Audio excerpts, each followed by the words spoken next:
আজকে এখান থেকে আজকের ব্লগটি শুরু করছি। বাড়ি থেকে শেষ করলাম তখন বেরোনোর সময়, তারপর এখান থেকে আবার আজকে নেক্সট ব্লগটি শুরু করলাম। আমরা চলে এলাম কোথায় বলুন তো, তখন বললাম না আগের ব্লগটিতে, আমরা চলে এলাম অবনী মলে। এই আমার আজকে হাজব্যান্ডের ছুটি, সকালেই বলেছি গত ব্লগের, কাজেই ছুটিটাকে ভালো করে একটু উপভোগ করার জন্য চলে এলাম। তার একটি বিশেষ কারণ আছে, একটু ঘোরাও হবে মলটি, আর তার সাথে স্বার্থপর সিনেমাটি এসেছে, স্বার্থপর মুভিটি একটু দেখে নেব আমরা, এটাই হচ্ছে আমাদের উদ্দেশ্য। চলুন যাই, টিকিট কাটিনি, পাশেই তো জাস্ট 10 মিনিটের রাস্তায় আছি।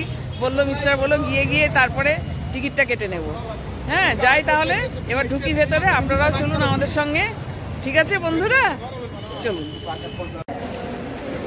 আমরা ঢুকে পড়েছি বন্ধুরা মলের ভেতরে।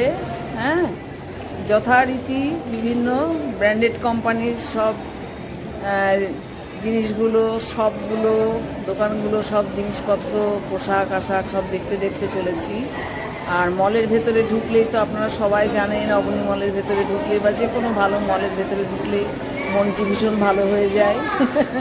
মনে হচ্ছে এই পোশাকটা কিনে নিয়ে এইটাই ঢুকে, হ্যাঁ এই দোকানটায় ঢুকে পড়ি, এই পোশাকটা কিনে নিই। পোশাকগুলো দেখতে ভারী সুন্দর লাগছে, ভীষণ সুন্দর, দেখুন কি সুন্দর, খুব ভালো লাগছে দেখতে। দেখতে দেখতে আমরা চলেছি, আর খুব সুন্দর আলো ঝলমলে পরিবেশ, খুব ভালো লাগে। মিস্টারকে বলছে যে কিছু অফার আছে, স্যার কিছু অফার আছে বলে এই ভদ্রলোক উনি বলছেন। তা আমরা তো অ্যাকচুয়ালি শপিং করতে ঢুকিনি, আমরা ঢুকেছি স্বার্থপর সিনেমাটি দেখতে। হ্যাঁ, স্বার্থপর সিনেমাটি সম্পর্কে যা দেখলাম ইউটিউবে ফেসবুকে, যা কিছু রিভিউ পেলাম, দেখে খুব দেখতে ইচ্ছা হলো সিনেমা। দেখুন কত সুন্দর আলো ঝলমলে করে সাজানো রয়েছে, দীপাবলির আগে থেকেই সুন্দরভাবে সাজানো রয়েছে, দুর্গাপুজোর সময় থেকেই অনেক সুন্দরভাবে সাজানো রয়েছে মলটি। দেখেই মন ভরে যায় একদম। ঘরের চার দেয়াল থেকে বের হয়ে এই পরিবেশে এসে মনটা সত্যি ভালো হয়ে যায়। মিস্টার ব্যানার্জি ওপরে যথারীতি উঠতে শুরু করে দিয়েছেন এসকালেটার দিয়ে, কেননা ওনার তাড়া রয়েছে। উনি বাড়ি থেকে টিকিট কাটেননি অনলাইনে, উনি বলেন ওখানে গিয়েই কাটবো। বাড়ি থেকে টিকিট কাটলে না টাকাটা একটু বেশিও যায়। আর উনি দেখে নিলেন, আমাকেও দেখালো সিট রয়েছে অনেক, যার জন্য ওখানে গিয়ে কাটলেই ঠিক আছে বলে উনি টিকিট কাটার জন্য তাড়াতাড়ি করে চলছেন। আর আমিও চলেছি ওনার পেছন পেছন, মোবাইলটাকে ধরে। আপনাদের তো সঙ্গেও নিয়েছি, আমাকেও নিয়েছি মোবাইলের দৌলতে, আর মোবাইলটাকেও ধরে নিয়েছি, নিয়ে চলেছি একে একে সব দেখতে দেখতে চারিপাশ আলো ঝলমলে পরিবেশ, তার মধ্যে টিকিট কাউন্টারের দিকে। হ্যাঁ, মুভি দেখার এতে পিভিআরে আমি চলেছি মিস্টার ব্যানার্জিকে নিয়ে, চলে এসেছি পিভিআরে। এবার টিকিট দেখার পালা। এখানে কোনো স্বার্থপরের খুঁজছিলাম আমি, কোনো প্ল্যাকেট দেওয়া রয়েছে কিনা, কিন্তু পেলাম না। অপরাজিতা আর্ধর একটা পেলাম, এই যে দুর্গা, স্বার্থপরের কোনো অ্যাডভার্টাইজমেন্টের কোনো পেলাম না প্ল্যাকেট। হ্যাঁ, তাহলে ওখানে দাঁড়িয়ে একটা ছবি তুলতাম আমি, আমার ইচ্ছে ছিল ওখানে দাঁড়িয়ে একটা ছবি তোলা। এই টিকিট কাটতে উনি লাইন দিয়ে দিয়েছেন, বেশি লাইন তো থাকে না। হ্যাঁ, এত বড় হল, কিন্তু বেশি মানুষ যে খুব একটা দেখে তা তো দেখে না। চতুর্দিকেই মল রয়েছে, উনি টিকিট কাটছেন। এখন বাজে 4:43, 4:45-এ শো শুরু হবে, 4:50-এ শো শুরু হবে। একটু বসে নিই আর একটু ক্লিক ক্লিক করে খালি ছবি তুলে নিই মোবাইলে।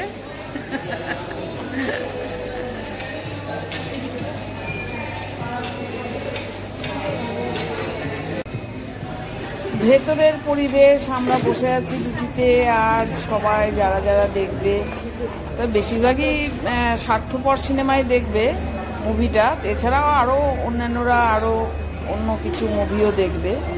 হ্যাঁ, তাদেরকেও একটুখানি ঘুরিয়ে ফিরিয়ে দেখে নিচ্ছি, ক্যামেরা করে নিচ্ছি ভেতরটা পুরোটা দেখুন। বসে পড়েছি, এরপর আলো বন্ধ করে দেবে।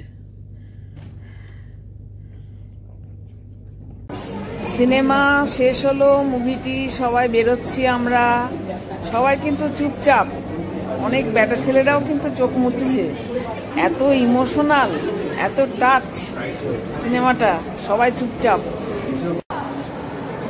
মুভিটা শেষ হলো বন্ধুরা, মুভিটা দেখা শেষ হলো।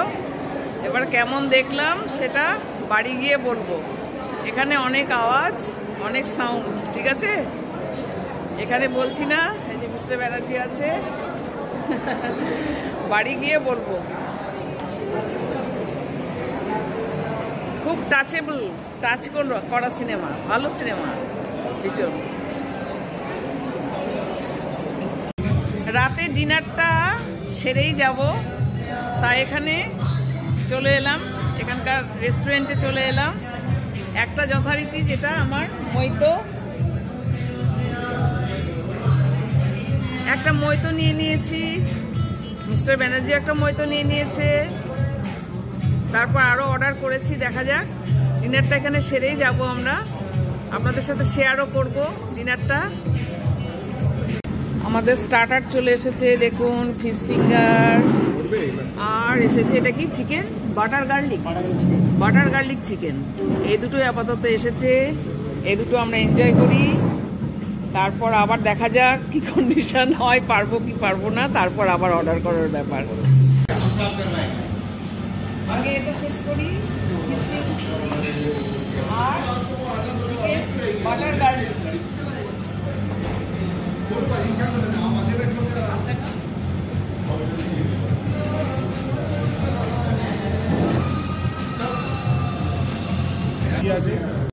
আর একটা আমরা পরোটা নিলাম, হ্যাঁ, মেন কোর্স হিসেবে। এই বাটার গার্লিক যে চিকেন রয়েছে, ফিশ ফিঙ্গার রয়েছে, আর একটা জাস্ট পরোটা নিলাম, কেননা আর এর বেশি আর ডিনারে আর খেতে পারবো না, নষ্ট হবে, ওই জন্য এটাই নিয়ে নিলাম। এগুলোই একটু খাই এনজয় করে। আর সানডে তো, যার জন্য একটু ভিড় রয়েছে, ফাঁকাও রয়েছে। আমাদের ডিনার কমপ্লিট হয়ে গেল, ডিনার কমপ্লিট করে এবার রওনা। 8টা বেজে গেছে, ডিনারটা করে নিলাম, নিয়ে এবার বাড়ির পথে রওনা। ভালোই এনজয় করলাম। তারপর বন্ধুরা সিনেমাটি দেখে, মুভি দেখে, মলটি ঘুরে আমরা বাড়ি ফিরে এলাম। স্বার্থপর সিনেমাটি কিন্তু খুব ভালো হয়েছে। আপনারা যারা বাংলা সিনেমা ভালোবাসেন, হ্যাঁ, তারা যদি দেখেন ভালোই লাগবে। কোয়েল মল্লিকের অভিনয় খুব ভালো লাগলো। আর অনেকদিন পর রঞ্জিত মল্লিককে দেখলাম। রঞ্জিত মল্লিক রয়েছেন, হ্যাঁ, ওনার তো অনেক বয়স হয়েছে, আর অল্প বয়সে সেই হিরো রঞ্জিত মল্লিক, তার বৃদ্ধ বয়সের অভিনয় যেটুকুনি উনি দেখলাম, ভালোই লাগলো, খুব ভালো লাগলো সিনেমাটা, খুব টাচ করলো হৃদয়ে। হ্যাঁ, একটা ভাই বোন ছোট থেকে কিভাবে বড় হয়, একসাথে খুনসুটি করে মিলে মিশার, মেয়েদের তো এমনি সফট একটা হৃদয় থাকে, তা দাদাকে তো আগলে আগলে রাখে, দাদার কি অসুবিধা হচ্ছে না হচ্ছে সেগুলো সবসময় দেখে সেই মেয়েরা। সেই মেয়েদের বিয়ে হয়ে যায়, বিয়ে হয়ে যাওয়ার পর বাড়িটা তো আর পর হয়ে যায় না, বাড়িটা তাদের কাছে একটা পরম আশ্রয় হিসেবে থাকে মেয়েদের কাছে। যে বাড়িতে জন্ম, যে বাড়িতে বড় হয়, যে বাড়ি থেকে বিয়ে হয়ে চলে যায়, শ্বশুর বাড়িটা ততটা আপন হয় না, কোনো মেয়ের কাছেই হয় না, আমার কাছেও না। হ্যাঁ, তা সেইটা না জানিয়ে ওকে, মানে কোয়েল মল্লিককে বাড়িটার ও থেকে ওকে মানে দানপত্র করে দেওয়া বা আমার কোনো অধিকার নেই, এটা লিখিয়ে নিয়েছিল। ও বুঝতে পারেনি, ওকে বলাও হয়নি, মুখে ডিটেলস আলোচনাও করা হয়নি। এইটা নিয়েই ঘটনা, এটা নিয়েই গল্প। এবং শেষে কিন্তু আবার মামলা মোকদ্দমা অনেক কিছুই হয়, এবং মেয়েদের অধিকার বেশি, সেই হিসেবে কোয়েল মল্লিকই যেতে। কিন্তু খুব দুঃখজনক প্যাথেটিক ঘটনাও ঘটে ওর পরিবারে। কোয়েল মল্লিকের বৌদি, যিনি, তার স্ট্রোক হয়ে যায় আদালত চত্বরে, প্যারালাইজড হয়ে যান উনি। তা কিন্তু কোয়েল মল্লিক কিন্তু খুব এটা মানে টাচ হয় মানে হৃদয়ে।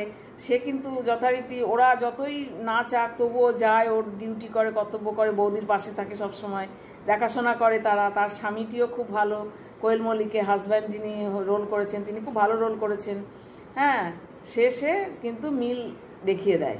শেষে বলে যে আমাদের বাড়ি আমাদের দুজনেরই, এবং বাড়িটি অনেক বড় ছিল, একটা রিসর্ট হিসেবে ব্যবহৃত হয়। কিন্তু বলে ভাইফোঁটার দিন এই বাড়িটি আমরা কাউকে কোনোদিন ভাড়া দিই না, ভাড়া দেবও না। ভাইফোঁটার দিন ছাড়া অন্য দিন একটা গঙ্গার তীরে বাড়ি, রিসর্ট হিসেবে ব্যবহৃত হয়। হ্যাঁ, এই বলে ভাই বোনের সম্পর্কটা কিন্তু অটুট রেখে একটা সেলফি তুলে সবাই মিলে, পরিবারের সবাই এবং যারা ক্লোজ বন্ধু ছিল সে সবাই মিলে তারপর সিনেমাটি কিন্তু সমাপ্তি ঘটে। খুব ভালো লাগে, খুব টাচ করে যায় হৃদয়ে এবং চোখ ভিজে যায়, বেশ কয়েকবার কিন্তু চোখ ভিজে যায়, চোখ মুছতে হয় সিনেমা হলে বসে। হ্যাঁ, এত ভালো লাগে। আপনারা যারা দেখতে ভালোবাসেন বাংলা সিনেমা তারা কিন্তু অবশ্যই সিনেমাটি দেখবেন, ভালো লাগবে আশা করি। আর অনেকদিন পর একটা বেশ টাচ করা সিনেমা দেখলাম, খুব ভালো লাগলো। হ্যাঁ, আমার মিস্টার ব্যানার্জিরও খুব ভালো লেগেছে। এটাই আমার সব থেকে মানে বড় কথা, যে যাকে সঙ্গে নিয়ে গেছি সে যদি বিরক্ত হতো তাহলে তো মুশকিল হয়ে যেত। না, ওনারও খুব ভালো লেগেছে। ঠিক আছে, আজকে তাহলে ব্লগটা এখানেই শেষ করে দিলাম। আর আমার সাথে থাকবেন, আলাপি মন চ্যানেলের হাতটি ধরে থাকবেন, চ্যানেলটিকে সাবস্ক্রাইব করবেন একটু বেশি বেশি করে বন্ধুরা, আর ব্লগগুলি দেখবেন। হ্যাঁ, স্কিপ না করে পুরো ব্লগগুলি দেখবেন। আমি নিজে হাতে তৈরি করি, নিজে বানাই। হ্যাঁ, ভুল ত্রুটি একটুখানি যা হবে আপনারা একটুখানি ক্ষমা ঘেন্না করে দেবেন। ব্লগগুলি স্কিপ না করে দেখবেন, ওয়াচ করবেন, কমেন্ট রাখবেন, লাইক করবেন, ইচ্ছে হলে একটা শেয়ার করে দেবেন। ঠিক আছে, গুড নাইট, টাটা।